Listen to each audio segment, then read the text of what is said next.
Oke, 3, 2, 1. Hai teman-teman, selamat datang di Blendsu Tutorial. Oke, kemarin saya sudah membuat video tutorial bagaimana cara download Blender dan juga sedikit tips setting awal untuk aplikasi Blender.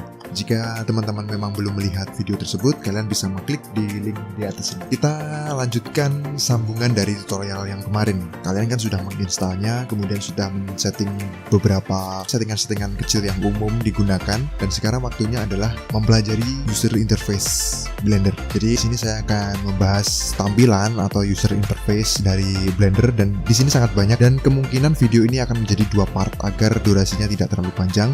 Oke, langsung saja kita mulai ke video tutorialnya. Oke, ini adalah tampilan awal dari Blender versi 2.79b atau beta. Jika pertama melihat akan sangat bingung ya, tapi tenang saja. Saya akan coba jelaskan dengan sangat mudah agar kalian bisa mengerti. Oke, kita mulai. Yang pertama adalah tampilan splash screen. Di sini akan ada beberapa pilihan. Yang pertama, link.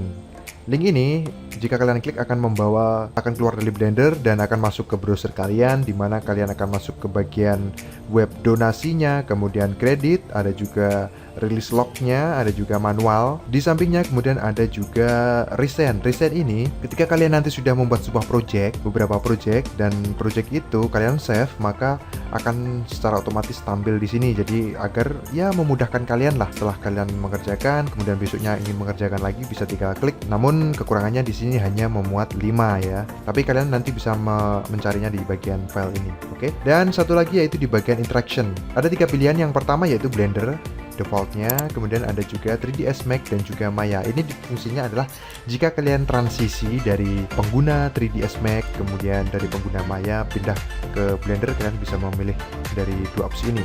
Nah, untuk menghilangkan splash screen ini kalian cukup tinggal mengklik kiri di bagian ruang kosong ini ya, atau terserah dimanapun. Oke, klik. Nah, yang pertama ini adalah tampilan default. Dari mana saya tahu ini adalah default? Karena di sini ada tulisan. Oke. Jadi ini adalah defaultnya, tampilannya seperti ini. Oke, yang pertama kita akan bahas yang paling atas. Itu ada bagian file. Oke. File, render, window, help. Nah, di sini bisa kita klik kiri. Dimulai dari new, open, recent, kemudian save, save as. Tentu kalian pasti sudah mengerti ya. New untuk membuat baru, open untuk membuka file yang sudah kalian save. Open recent itu juga hampir sama dengan open, tapi dengan pilihan-pilihan yang seperti ada di bagian splash screen tadi ya. Beberapa file yang sudah pernah kita buat. Kemudian ada save untuk menyimpan. User preference ini seperti yang di video sebelumnya kemarin ya. Quit. Kemudian ada import. Kita bisa mengambil file-file dari lintas software ya, seperti misalnya OBJ.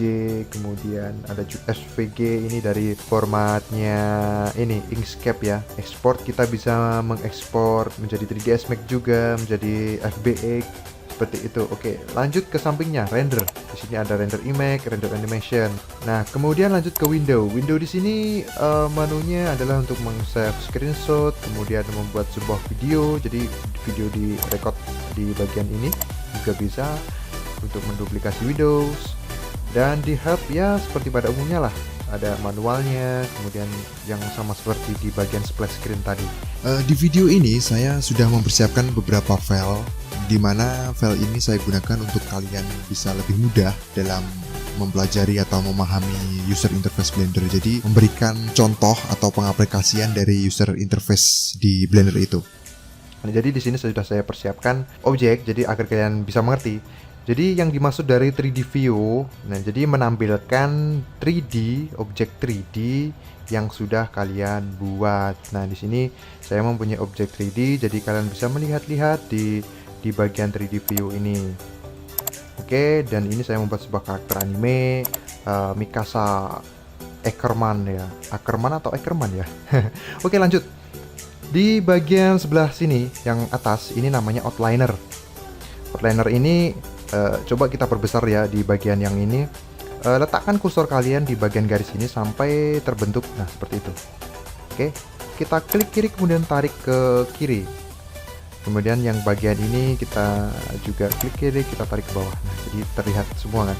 Mudahnya jika kalian sudah pernah membuka sebuah software Photoshop ya, ini adalah layernya. Jadi jika kita mengklik di sini, dia akan terseleksi di bagian 3D view. Lanjut lagi ke bawahnya, ini namanya properties. Di properties ini kita bisa men-setting banyak sekali, mulai dari resolusi video. Jadi di sini defaultnya Full HD ya, 1920 1080 ini adalah Full HD. Kita bisa menggantinya nanti. Kemudian ada juga untuk men-setting warna, misalnya saya ambil contoh ini. Nah, dia jadi berubah jadi coklat. Lanjut lagi di bagian bawah ini. Nah, di sini ada yang namanya timeline. Seperti Premiere ataupun After Effects itu pasti ada yang namanya timeline. Timeline itu adalah, gampangnya ini adalah penunjuk jumlah frame, waktu ataupun durasi animasi kalian ya. Nah, kita kemudian masuk ke menu selanjutnya. Di sini ada yang namanya 3D View Full. Untuk menzoom objek ini kalian bisa menggunakan scroll ya, scroll maju, scroll mundur, memutar objek ini kalian bisa mengklik tengah kemudian diputar-putar. Lanjut lagi di bagian animation ya. Seperti namanya, fungsinya adalah untuk membuat sebuah animasi. Layoutnya tentu berbeda dengan yang default tadi ya. Ini di bagian ini namanya adalah 3D view dan di bagian sini adalah kamera. Nah, di bagian ini sama seperti tadi, ini adalah outliner untuk menseleksi, kemudian di bawahnya ada properties. Yang berbeda adalah jika di animation maka akan ada dua layout lagi. Yang pertama adalah drop sheet untuk menyimpan keyframe ataupun menyimpan action atau menyimpan aksi dari objek yang sudah kita buat. Oke. Di bawahnya ada juga graph editor. Graph editor ini kita gunakan untuk mengatur kurva cepat lambat dari sebuah objek yang bergerak. Misalnya dari mulai dia cepat menuju ke lambat, seperti itu bisa kita atur di sini. Lanjut lagi ke bagian compositing.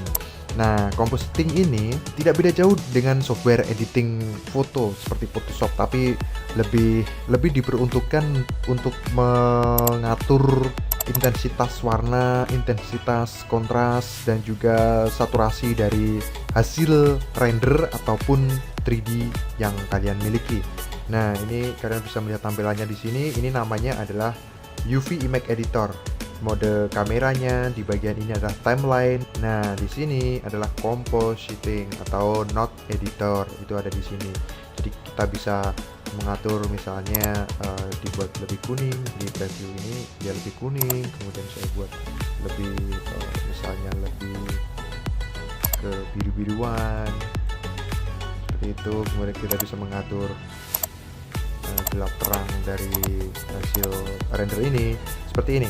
Kemudian di bagian game logic, nah ini juga salah satu fitur dari Blender, bisa digunakan untuk membuat game.